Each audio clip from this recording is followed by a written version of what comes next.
Shalom shalom, muri kumwe na Bishop Karema John. Umutsima w'umunsi, gutegeka kwa kabiri ibice 8 umurongo wa 3. Nuko yagucishije bugufi ikundira ko witwa n'inzara, ikugaburira manu wari utazi n'abasogokuruza banyu batigeze kumenya, kugira ngo ikumenyeshe yuko umuntu adatungwa n'umutsima gusa, ahubwo yuko amagambo yose ava mu kanwa k'Uwiteka ari yamutunga. Murongo wa 4. Imyenda yawe niyagusaziraho, kandi ikirenge cyawe nticyabyimbyaga muri iyo myaka uko ari 40. Amen. So uyu munsi umutsima w'umunsi turashaka kuvuga ko Imana ijya yemera kugerageza abantu bayo, itabanga kandi itabakunda. Umva kugeragezwa kwa mbere Abisirayeli bahuye nako. Icya mbere, Imana ijya kubahagurutsa muri Egiputa. Murabizi amateka yabo ni igihe cya Mose. Iyo tuvuze iki gice, bari bamaze imyaka 400 bari mu buretwa bakoreshwa n'abanyegiputa. Imana igiye kubahagurutsa irangije isoza isezerano avuganye na Abrahamu, ko arambwiye ngo ubwoko bwawe abagukomokaho bazajya mu mahanga ya kure, ngo ariko nibagaruka bazagarukana ubutunzi bukomeye. None igihe Imana ibahagurutse ibazana ku gihe cya Mose, isoza ibyo yavuganye na Abrahamu, kuko Imana muzi ko ari Imana itabeshya. Itegeka ko bagira umugisha ku banyegiputa, babambura ibintu by'agaciro byose, ifeza, izahabu n'imiringa, buri kintu cyose cy'agaciro irakibaha. Ariko impamvu Imana bagerageje ni iyi: bamaze kubishyira mu mifuka, bamaze kubyikorera bagiye, Imana niyabakundira guca mu migi aho bashobora gukoresha izi feza ibyo bazanye, ahubwo ngo ibacisha mu butayu, ibatwara ibizigo. Niyabakundira guca ku maduka ngo bashake ibyo kurya, niyabakundira guca ku maduka ngo bashake imyambaro, niyabakundira guca ku maduka ngo bashake inkweto, niyabakundira guca ku maduka ngo bashake amarogi n'amahoteli bararamo. Bafite ifeza, bafite izahabu, bafite iby'agaciro, ariko ibacisha mu butayu hatari ikintu na kimwe, ngo kugira ngo ibigishe, ngo ibicishe inzara, ibacishe bugufi. Nimba hari ikintu kigerageza gikomeye, ni ukureba ufite ikintu, ufite amafaranga ariko udafite icyo kuyakoresha. Aba rero bari bafite amafaranga ariko badafite icyo kuyabakoresha. Ariko ibi byose ngo Imana yabikoreye iki? Icya mbere, ngo yabikoreye kugira ngo ibigishe. Icya kabiri, kugira ngo ibacishe bugufi.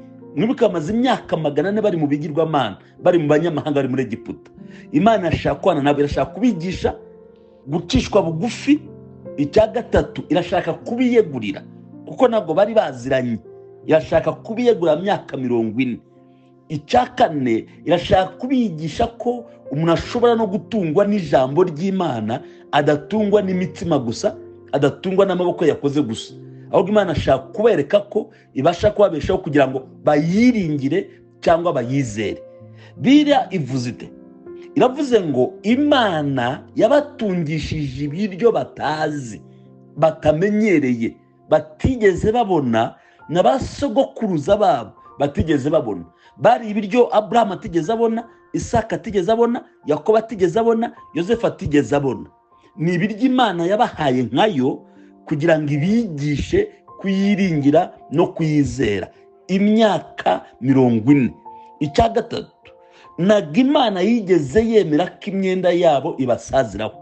Iki ni igitangaza, kugenda imyaka 40 umwambaro wambaye ntusaze.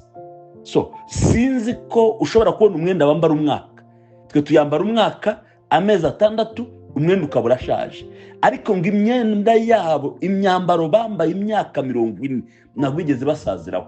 Ibyo byose kwari ukugaragaza ubumana n'imbaraga z'Imana, kugira ngo Imana yiyegurira Abisirayeli mu buryo bwo kuyizera. Icya kane, ngo nta nubwo babyimbye ibirenge. So kugenda urugendo rw'imyaka 40 n'ubyimbe n'ibirenge, ubwo rero ni imirimo y'Imana yashaka kwerekana, ngo yereka Abisirayeli kugira ngo ibigarurire, ibiyegurire mu kuyiringira no mu kuyizera no kwishingikiriza ku ijambo ryayo n'isezerano. Ariko ikibabaje ni iki? Isomo dukuramo hano nuko hafi ya bose batigeze biyegurira Imana, batigeze biringira Imana, batigeze biga, batigeze bumva, ariko bapfiriye mu butayu. So rero hanga turakuramo iki umutsima w'uyu munsi. Nashaka kubwira ngo iki, igihe cyose Imana irimo ikwigisha, igihe cyose irimo kunyura mu bihe bikomeye, igihe cyose irimo kunyura mu butayu, yiyegurira Imana, yiringire, yizere, yigumeho, ifite umutima izagutungisha. Abantu batazi bivuga ngo amategeko ya Mana ntabwo yararaga, ifite ibiryo bya nijoro izaguha, ifite ibya kumanywa izaguha, ifite uko izakubeshaho, we yiringire. Icya kabiri, ifite uko izakwambika, ntabwo umwenda wawe uzasaza, we yiringire. Nigeze kubona umuntu atanga ubuhamya, aravuga ngo yari afite ishati imwe y'igitenge, ngo ariko yajya kuririmba muri korali, Imana ikayihindura ibara, ngo noneho bajya gutira, kuko n'abantu batira muri korali, ngo abantu bakaza kumutira, ngo niza shati y'igitenge yari wambaye ejo, kandi ngo ari imwe ahora yambara. Imana izi kwambika abantu bayo imyenda ntibasazireho. Icya gatatu, ubwo butayu urimo, iyo ntambara urimo, niwiringira Imana ukayigumaho, ukayizera, ntabwo uzabyimba ibirenge, ntabwo uzagira ubunani, ntabwo uzagira ibikomere, uzabusohokamo winjire amasezerano uri muzima. Rero dushoje tuvuga dute rero? Dushoje tuvuga ngo inama dutanga cyangwa inama naguha nshingiye ku ijambo ry'Imana ni ukwiringira Imana, ukayiyegurira, ukayumvira, ukayizera. Iyo ifite uburyo izakubeshaho mu izina rya Yesu Kristo, amen.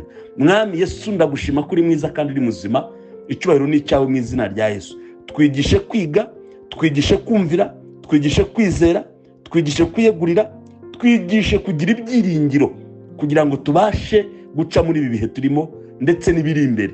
Uha imbaraga abana bawe uyu munsi, ubagirire neza, umutsima w'uyu munsi ubaha imbaraga kandi ubakomeze. Ijambo ry'Imana ngo niwe mutsima utera imbaraga, niwe mutsima unesha. Baha imbaraga rero, bagirire neza mu izina rya Yesu rikomeye kandi risumba amazina yose, amen. Shalom, shalom. Amahoro y'Imana abane namwe mu izina rya Yesu, amen.